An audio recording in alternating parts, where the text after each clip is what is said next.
As the sun slides low over an open plain, wind carries the dry scent of dust and crushed papyrus, and a line of names seems to shimmer on an old parchment like heat over sand.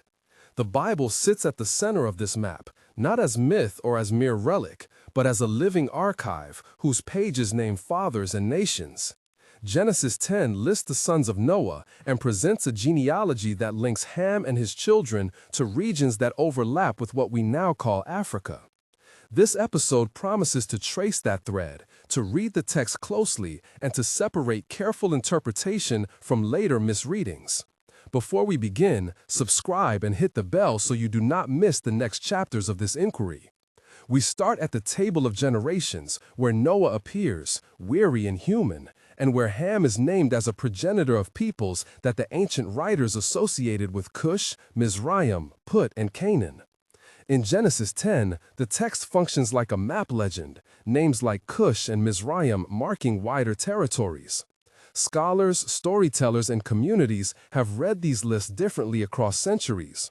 One voice in a small conversation in a village by the Nile says, "This is our origin," and another responds, "But which origin do the words actually point to?" The exchange is simple yet telling.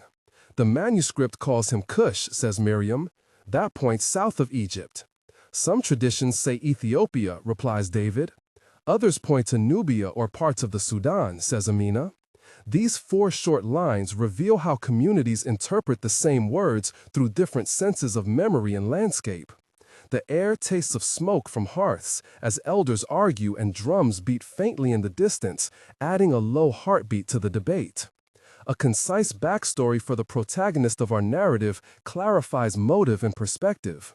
The narrator is a field researcher who spent a decade listening in markets and mosques and synagogues, recording oral histories from elders named Ibrahim, Solomon, Rebecca, and Ezra, and following scholars into archives. That work began as curiosity about a single inscription and grew into a commitment to correct misuse of texts.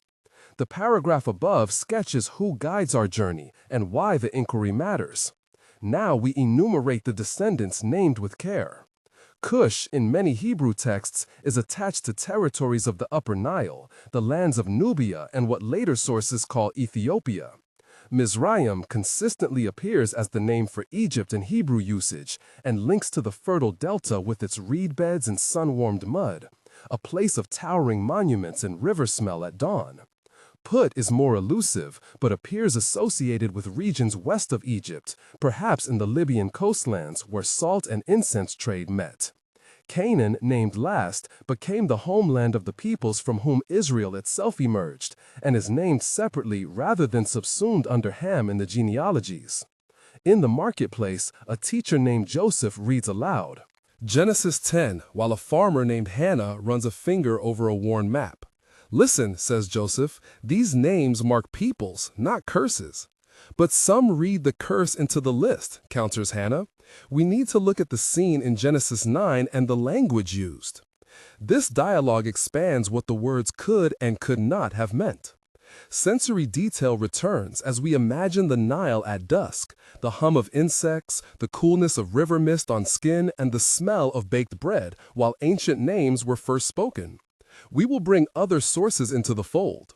Psalms echoes memory of Egypt and exile, and the Book of Jubilees offers alternative genealogies and traditions that ancient communities consulted. Linguistics and archaeology add further layers. Inscriptions carved on stone, pottery shards with painted motifs, and the distribution of language families suggest migrations and contacts rather than simple one-to-one identifications. A scholar in an archive named Ezra leans over a transcription and says, "The root words can mean place or color or clan, depending on context." "So the so-called curse story could be about a household dispute," replies Rebecca, "not a divine decree about race." Their two-line exchange is quiet but corrective and helps dismantle a longer history of misuse. The controversy around the so-called curse of Ham needs direct correction. In Genesis 9, a family episode leads to a pronouncement about Canaan.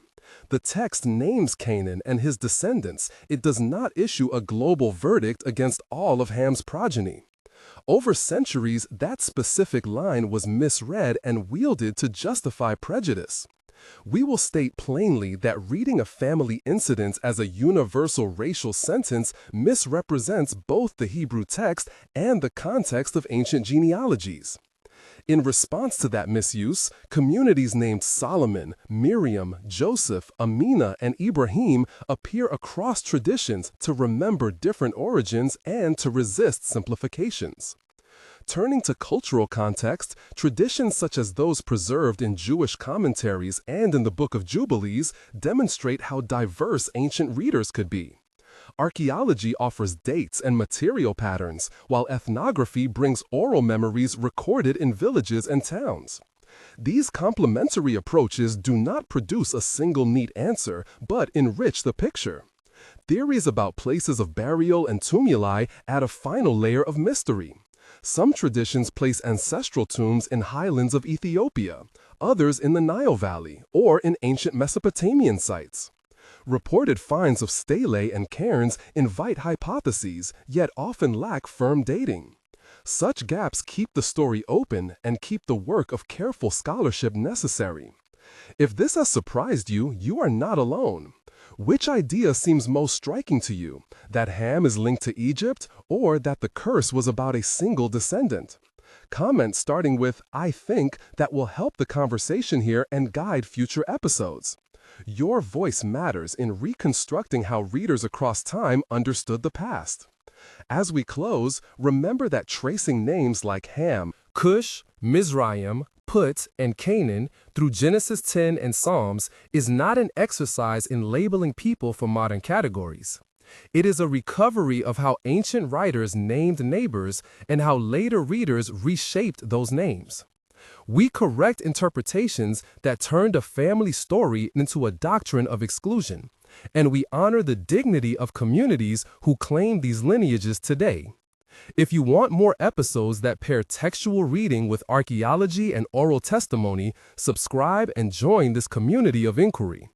In the next episode, we will examine inscriptions and stones that can confirm or complicate these connections and follow names from parchment to landscape, because understanding ancestry is a way of respecting both the past and those who carry it into the future.